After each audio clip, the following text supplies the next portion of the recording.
तो मूवी की स्टार्टिंग होती है ये दिखाते हुए कि दुनिया पर एलियंस ने अटैक कर दिया है, लेकिन इंसान उनसे कैसे फाइट करे ये किसी को समझ नहीं आ रहा होता।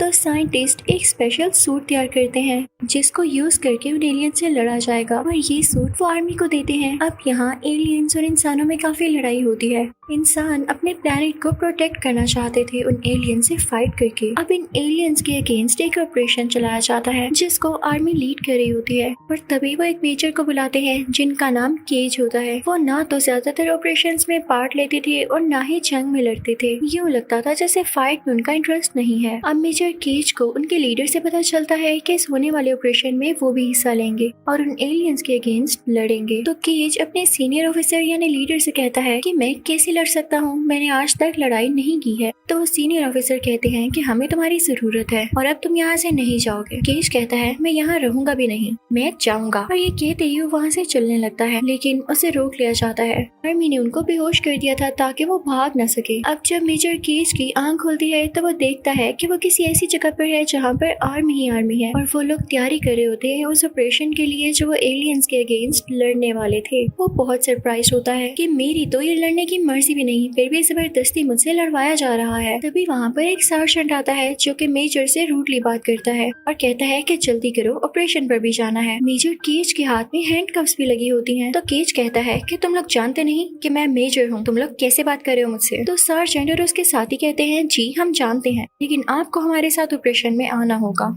सार्जेंट मेजर को जगह पर लेकर आते हैं जहाँ पर बाकी सोल्जर्स होते हैं। वो केज का इंट्रोडक्शन कुछ इस तरह से करवाता है कि ये एक मेजर है, लेकिन ये साहिब आज तक जंग नहीं लड़ना चाहते। तो इनका आर्मी में आने का क्या काम है? में ये ऑर्डर्स मिले हैं कि इनको यहाँ से भागने ना दिया जाए। कुछ पता नहीं कि कब ये यहाँ से भाग जाए। अब वो सब लोग तैयारियां करने लगते हैं क्योंकि ऑपरेशन स्टार्ट होने वाला था। मेजर केज को भी वो स्पेशल सूट पहनाया जाता है जो कि साइंटिस्ट ने तैयार किया होता है। वो सूट काफी ज्यादा एडवांस था जिसको यूज करके एलियन से लड़ाई करना काफी आसान हो जाता। लेकिन यहाँ मुश्किल बात तो ये थी कि मेजर केज को ये यूज तक नहीं करना आता था। तो वो सबसे पूछने लगता है कि मैं क्या करूँ इसका, मुझे बताओ तो सही इसको यूज कैसे करना है। तो वो कहते हैं कि तुम जाओ वहाँ पर खुद ही सीख जाओगे। अब वो सब लोग उस जगह पर पहुँच जाते हैं जहाँ पर एलियंस का अटैक होता है। वहाँ पर दो तरह के एलियंस होते हैं, छोटे एलियंस और बड़े एलियंस। छोटे एलियंस रेड कलर के होते हैं जबकि बड़े वाले ब्लू कलर के होते हैं। अब सारे सोल्जर्स उनसे फाइट करने लगते हैं, लेकिन तभी एक बड़ा एलियन मेजर केज की तरफ भी आता है उस पर अटैक करने के लिए। लेकिन क्योंकि केज को फाइट नहीं करना आती थी तो वो पास बड़ा बॉम्ब उठाता है और अपने ऊपर रख देता है, जिससे वो ब्लास्ट हो जाता है और उसमें केज भी मारा जाता है और वो एलियन भी। लेकिन यहाँ पर एक अजीब चीज होती है, उस बड़े एलियन का थोड़ा सा ब्लड केज के ऊपर गिरता है। ऐसा होते ही केज एक दिन पहले आ जाता है, यानी पास्ट में, जो कि एक दिन पहले हुआ जब उसे होश आया था। यहाँ भी जब उसे होश आता है तो उसे लगता है कि हो सकता है ये मेरा ख्वाब है और ऐसा कभी हुआ ही न हो। लेकिन आहिस्ता आहिस्ता चीजें वैसे ही होने लगती हैं जैसे वो एक्सपीरियंस कर चुका है। तो उसे पता चल जाता है कि शायद लाइफ ने मुझे सेकंड चांस दिया है। अब ये सारे लोग मिलकर फिर से उसी जगह पर जाते हैं जहाँ पर ये ऑपरेशन होना था, और आज मेजर केज फिर से उसी एलियन के हाथों मारा जाता है। यानी सारी चीज रिपीट हुई और केज को दोबारा से उसी जगह होश आता है जहाँ से वो उठा था। यानी सारा कुछ दोबारा से रिपीट होने वाला था। केज को समझ नहीं आता कि ऐसा क्यों हो रहा है। अब ये बात केज जाकर बाकी सारे सोल्जर्स को बताता है, लेकिन उसकी बात का मजाक उड़ाते हुए कहते हैं कि तुम यहाँ से भागना चाह रहे हो ना, इसलिए हमें भी अपनी बातों में ला रहे हो। सब कुछ छोड़ो और हमारे साथ लड़ने आओ। फिर हम देखते हैं कि उस जगह पहुँचते ही केज को एक लड़की नजर आती है जिसका नाम सारा होता है, और ये भी इस मूवी की मेन कैरेक्टर है। अब ये लड़की रोज केज की आंखों के सामने मारी जाती थी, तो केज को पता था कि इसकी डेथ कैसे होनी है और बाकी सब लोगों के बारे में भी कि कैसे मरेंगे। तो केज आज डिसाइड करता है कि वो इन सबको बचाएगा क्योंकि वो जानता था कि इनकी डेथ कैसे होनी है, और वो उससे पहले ही उस चीज को रोक देता।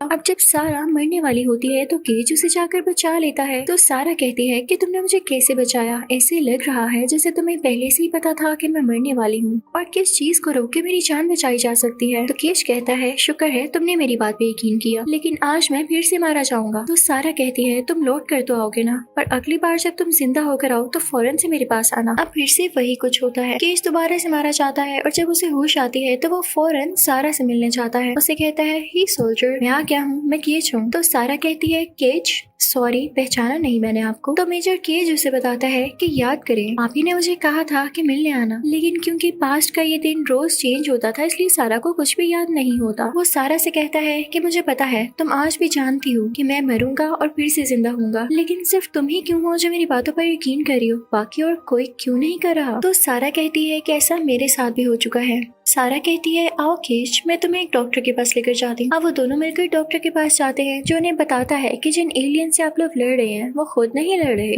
उनको कोई और कंट्रोल कर रहा है। वो कहता है कि इनके पीछे एक मास्टरमाइंड है जो कि इन सब को कंट्रोल कर रहा है। जो ब्लू एलियंस हैं उन्हें अल्फा कहते हैं और ये बहुत ही ज्यादा स्ट्रॉन्ग होते हैं और उससे भी ज्यादा यूनिक, यानी हजारों छोटे एलियंस बनने के बाद एक अल्फा बनता है। और उस दिन मेजर केज एक ऐसा बंदा था जिसने उस अल्फा को मार दिया और अभी तक कोई सोल्जर उसे मार नहीं पाया था। तो इन एलियंस को कंट्रोल करने वाला मास्टरमाइंड टाइम को बार बार रिपीट कर रहा है ताकि उसका अल्फा जिंदा रहे। लेकिन अब सवाल उठता है कि केज भी बार बार जिंदा क्यों हो रहा है, क्योंकि अल्फा का ब्लड केज के ब्लड के साथ मिक्स हो गया है, इसीलिए केज के साथ भी यही हो रहा है कि वो बार बार जिंदा हो जाता है। डॉक्टर कहता है कि इससे लड़ने का एक ही हल है कि हम उस मास्टरमाइंड को मार डालें, वरना टाइम बार बार रिपीट होता जाएगा, ये एलियंस दोबारा से जिंदा होते जाएंगे, हम जितनी भी एफर्ट कर लें वो सब बेकार जाएंगी। यहाँ हमें पता चलता है कि सारा का असली नाम रीटा होता है। सोल्जर रीटा वो केज से कहती है कि जब तक हम इस मास्टरमाइंड को मार न लें तुम किसी को भी ये मत जाहिर करवाना, यानी किसी को ये शो ना करना कि तुम्हें इस बात का पता है कि ये सब वही मास्टरमाइंड कर रहा है। तुम चुपचाप मरते रहना और दोबारा से जिंदा होते रहना और जल्दी हम भी पता लगा लेंगे कि उस मास्टरमाइंड को कैसे मारना है और तब सब कुछ नॉर्मल हो जाएगा। रीटा केज से ये भी कहती है कि तुम्हें एक ख्वाब आएगा जिसमें तुम्हें पता चल जाएगा कि वो मास्टरमाइंड रहता कहाँ है और हम सब मिलकर वहाँ पर जाएंगे। तो केज कहता है भाई मैं कैसे लेकर जा सकता हूँ, मुझे तो कुछ भी नहीं पता। मैं आर्मी में जरूर रहा हूँ लेकिन मुझे कोई पता नहीं कि जंग कैसे लड़ी जाती है, रास्तों को कैसे ढूंढा जाता है और इवन किसी से फाइट कैसे किया जाता है। तो रीटा कहती है कि हम मिलके इसका हल निकाल लेंगे। रही ट्रेनिंग की बात, तो ट्रेनिंग मैं आज से ही तुम्हारी शुरू करती हूँ। अब रीटा केज को ट्रेनिंग देने लगती है, बहुत ही ज्यादा सख्त ट्रेनिंग जिसमें केज जख्मी हो जाता है। तो रीटा उसके पास आती है और कहती है अब मैं तुम्हें मारने वाली हूँ। तो केज कहता है तुम क्यों मारोगी मुझे। तो रीटा कहती है बस अपने जहन में अब यही बात रखना कि जब भी तुम जख्मी हो या तो मैं तुम्हें मार डालूंगी या तुम अपनी जान ले लेना, क्योंकि कहीं ऐसा ना हो कि तुम जख्मी हो और ये सोल्जर्स तुम्हें हॉस्पिटल ले जाएं और वहाँ पर तुम्हें खून लग जाए, क्योंकि किसी और का खून लगते ही तुम्हारे अंदर से एबिलिटी खत्म हो जाएगी कि हम मास्टरमाइंड का पता लगा सकें। अब कई दिन तक ऐसा होता है। जब भी केज जख्मी होता तो रीटा आकर उसे शूट कर देती और वो भागता फिरता कि रीटा नहीं शूट करो मुझे,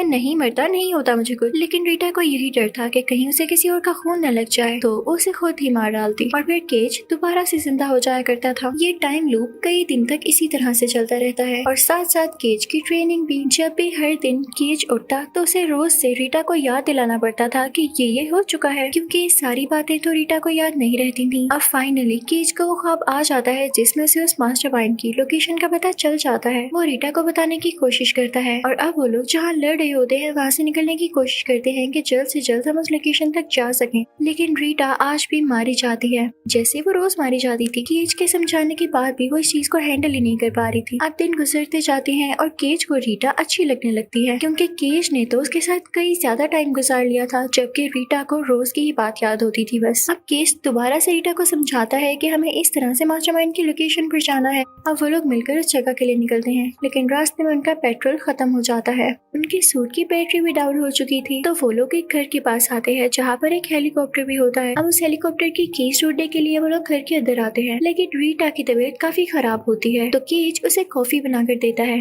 तो रीटा कहती है वाह भाई, तुम्हें तो बड़ी जल्दी पता चल गया कि कॉफी कहाँ पड़ी हो सकती है। तो केज उसे समझाता है कि यार हम यहाँ पहले भी आ चुके हैं, मैंने तुम्हें बताया ना, हम रोज मरते हैं रोज जिंदा होते हैं, फिर यहाँ आके दोबारा से वो टाइम आ जाता है कि हम मर जाते हैं और हमारा मिशन इनकम्प्लीट रह जाता है।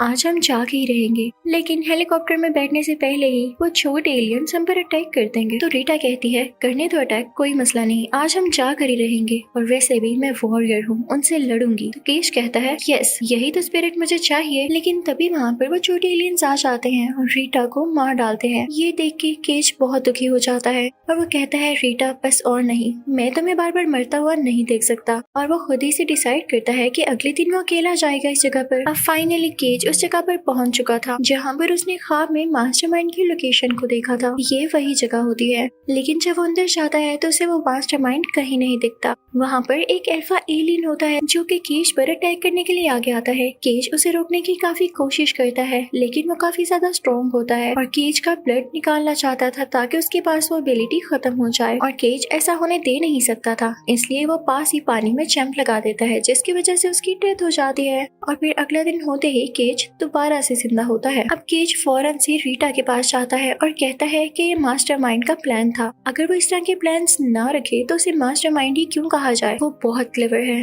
वो जान के मुझे ख्वाब दिखा रहा है क्योंकि वो उस लोकेशन पर है ही नहीं, वो कहीं और है और हमें जल्द इस बात का पता लगाना होगा। अब ये लोग सीधा उसी डॉक्टर के पास जाते हैं। वो बताता है कि एक ऐसी डिवाइस है जिसको किसी भी अल्फा के अंदर लगा दिया जाए तो हमें पता चल जाएगा कि मास्टरमाइंड कहाँ पर है। और मजे की बात ये है कि ये हम तुम्हारे साथ ही कर सकते हैं केज, क्योंकि तुम्हारे अंदर उस अल्फा का खून है, बट वो डिवाइस जो है वो तुम्हारे लीडर के पास है। अब उस डिवाइस को कैसे हासिल किया जाए ये तुम्हें ही पता हो। केज फौरन से उनके पास जाता है और उनसे कहता है कि हमें वो डिवाइस चाहिए। वो सारी बात बताता है, लेकिन वो सीनियर ऑफिसर कहता है नहीं, मैं तुम्हारी बातों पर बिलीव नहीं करूंगा, तुम बहुत बड़े धोखेबाज हो। अब केज जबरदस्ती वो डिवाइस लेके वहाँ से आ जाता है और बाकी सोल्जर्स उस पर शूट करने लगते हैं। अब यहाँ पर केज काफी जख्मी हो जाता है, वो भी होश हो जाता है, और जब उसे होश आता है तो वो किसी बेड पर लेटा होता है, उसको ब्लड लगा हुआ था।